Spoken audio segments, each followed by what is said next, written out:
కష్టాల్లో ఉన్నప్పుడు స్నేహితుల యొక్క మనస్తత్వాలు, అలాగే పేదరికంలో ఉన్నప్పుడు బంధువుల యొక్క మనస్తత్వాలు బయటపడతాయి.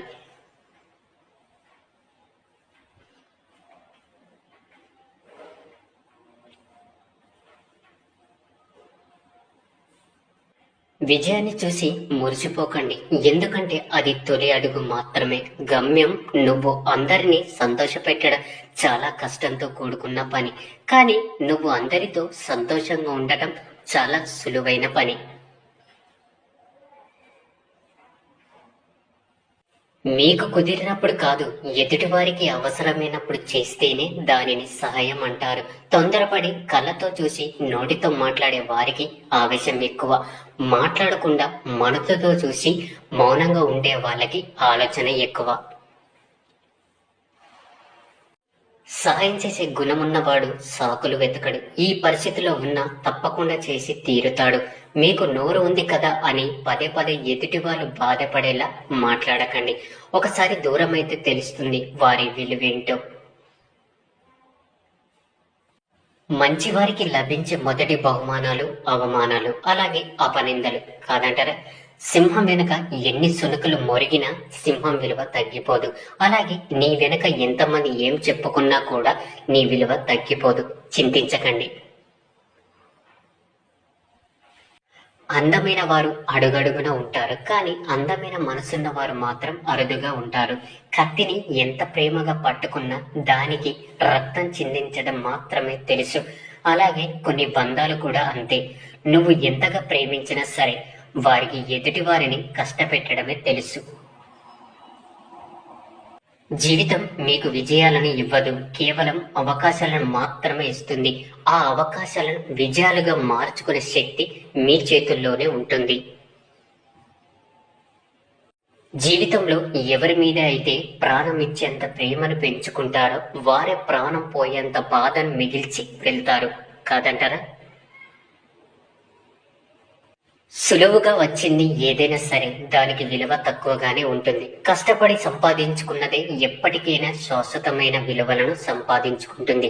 అది బంధమైన, ధనమైన, ప్రేమైన, స్నేహమైన, అలాగే వస్తువైన.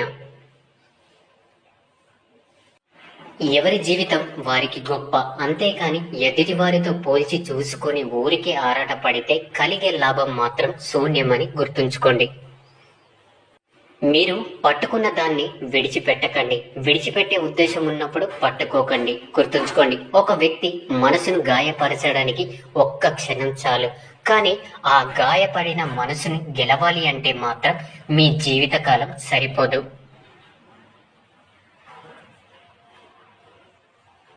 నీ పక్కన ఉన్నప్పుడే పట్టించుకునే వారికి నువ్వు దూరంగా వెళితే నీ విలువ తెలుస్తుంది అనుకోవడం నీ అమాయకత్వమే అవుతుంది.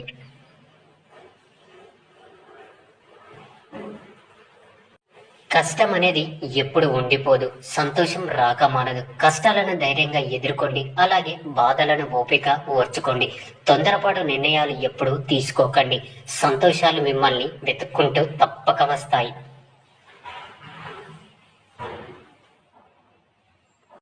మంచిగా ఉండండి, అంతేకాని మంచితనమే బలహీనంగా ఉండకండి, మోసపోతారు. నువ్వు కోరికలు లేని జీవితాన్ని కోరుకుంటే చింతలేని జీవితం నీ సొంతమవుతుంది.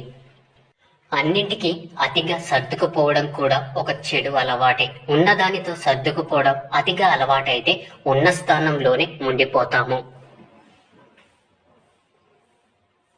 ఈ సమాజంలో జాలి గుణం కలవాడికి కష్టాలు ఎక్కువ, కఠిన గుణం కలవాడికి సుఖాలు ఎక్కువ. పనిమంతుడు పనిని కూడా విశ్రాంతిగా భావిస్తాడు, బద్ధకస్తుడు విశ్రాంతిని కూడా పనిగా భావిస్తాడు.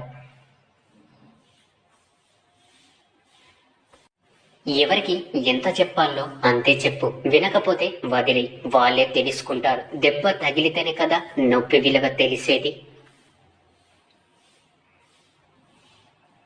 కలిసి ఉండాలి అనుకునేవారు అర్థం చేసుకునే ప్రయత్నం చేస్తారు. విడిపోవాలి అనుకునేవారు బాధ పెట్టడానికే ప్రయత్నిస్తారు. నువ్వు ఒకరికి నచ్చాలని ఏమీ లేదు, నచ్చకపోయినా నష్టమేమీ లేదు. మరెవరి కోసము నీ వ్యక్తిత్వాన్ని చంపుకొని బ్రతకాల్సిన అవసరం అస్సలు లేదు. నీ విలువ తెలియని వారితో ఏం మాట్లాడినా, వారికి ఏం చేసినా కూడా మీకు విలువ ఉండదు. ఒకప్పుడు ఇచ్చిన విలువ ఇప్పుడు ఇవ్వడం లేదు అంటే వారికి నీతో అవసరం తీరిపోయింది అని అర్థం. మొదటిసారి ప్రయత్నిస్తారు, కానీ ఓడిపోయినా సరే గెలిచే వరకు ప్రయత్నించే వారే గొప్పవారవుతారు.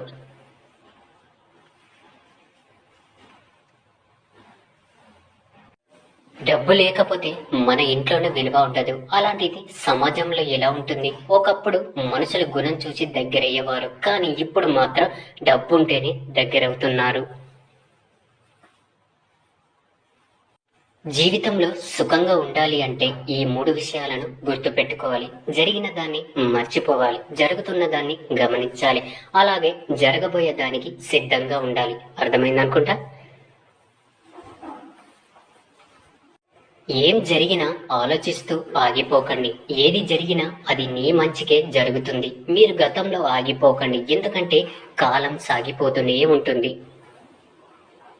నువ్వు చేసే పని నీకు ఇష్టమైనది అయితే సాధ్యమైనంత ఎక్కువగా కష్టపడండి, ఎందుకంటే నేటి నీ కష్టం తప్పకుండా రేపటి నీ ఆనందానికి పునాది అవుతుంది. కష్టపడడం తప్పు కాదు, కష్టాన్ని ఇష్టపడకపోవడం తప్పు. ఇష్టపడి శ్రమిస్తే సాధించలేనిది అంటూ ఏదీ ఉండదు.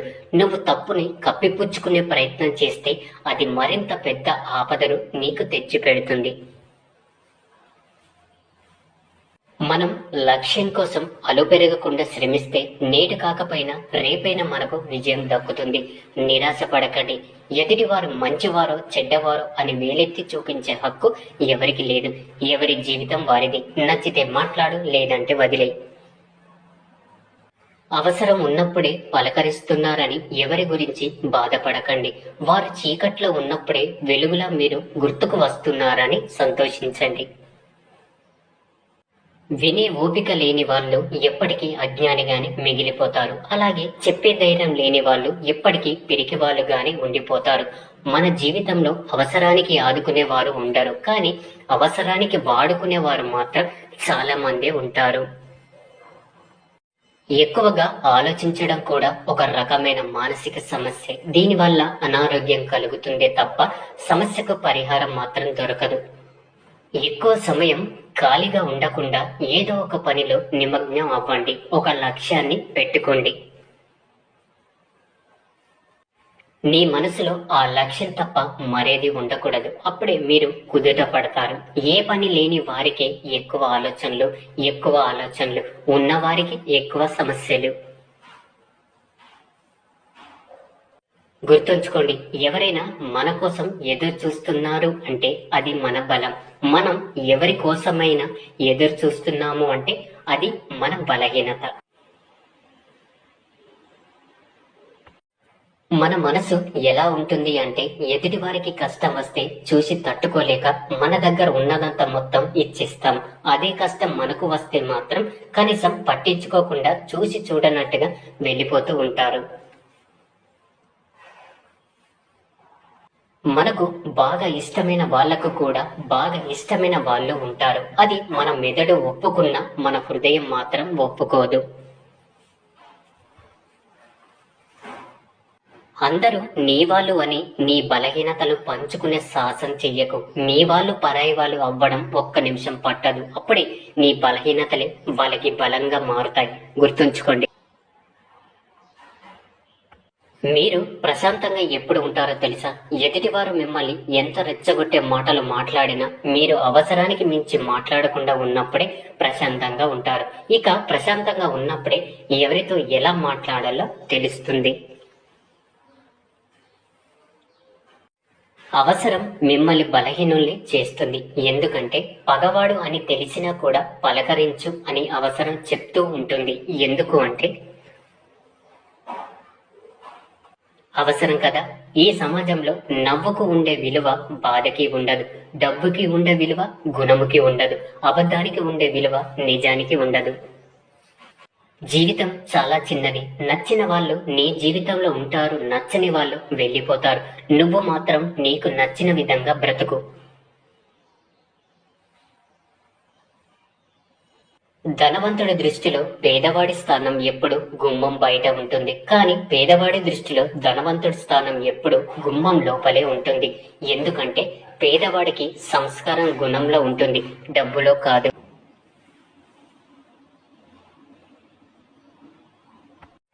అప్పు, పగ, అలాగే రోగం, ఈ మూడు లేనివాడు గుడిసెలో బ్రతికిన కోటీశ్వరుడే. ఇతరులతో పోల్చుకోవడం, పగిలిన అద్దంలో మొహం చూసుకోవడం రెండు ఒకటి. అర్థమైందనుకుంటా. ఎవరిని బాధ పెట్టకూడదు, కష్టపెట్టకూడదు అనుకున్న వ్యక్తి అందరి వల్ల కష్టపడుతూ బాధపడుతూ ఉంటాడు అన్నది నిజం. జాగ్రత్తగా ఉండండి.